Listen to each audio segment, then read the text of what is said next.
சொல்லுங்க, எப்போ வந்தீங்க? பெரிய பொண்ணு பிறந்தப்பயும் வந்திருக்கேன், இப்போ பாப்பா பிறந்தப்பயும் வந்திருக்கேன். வேலை இல்லைன்ட்டு இவருக்கு வந்திருக்கேன். உங்கள்கிட்ட வந்துட்டு போனதுக்கு அப்புறம் தான் எனக்கு இவருக்கு வேலை கிடைச்சது. அதுக்கப்புறம் எனக்கு வேலை இல்லைன்னு வந்தேன். நான் உங்கள்கிட்ட வந்து 3 நாள் ஐடிஎஃப்சி பேங்க்ல இருந்து தடங்களாவே இருந்துச்சு எனக்கு ஆஃபர் லெட்டர் வர்றதுக்கு. உங்கள்கிட்ட வந்துட்டு போனதுக்கு அப்புறம் 3 நாளே எனக்கு ஆஃபர் லெட்டர் வந்துருச்சு. இப்போ நல்லபடியா ஒர்க் பண்ணிட்டு இருக்கேன்.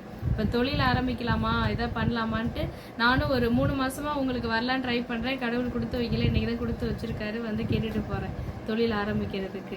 நல்லபடியா ஆரம்பிக்கணும். நீங்க தான் ஆசீர்வாதம் படுத்தி எங்களை நல்லபடியா சொல்லி அனுப்பணும். இவரு வேலை பார்க்குறாரா? அதுதான் முதல் பாப்பாவுக்கு டேட் ஆஃப் பர்த் என்ன? ஃபர்ஸ்ட் பாப்பாவுக்கு. முதல் சைல்டு பெரிய பொண்ணுக்கா? பெரிய பொண்ணுக்கு 14/4/2018. இவா 22/7/2022. வீட்டுக்காரரு 21/10/1980. உங்களுக்கு 25/6/1986. நல்லதுங்க. ரொம்ப நன்றி. வணக்கம். வணக்கம்.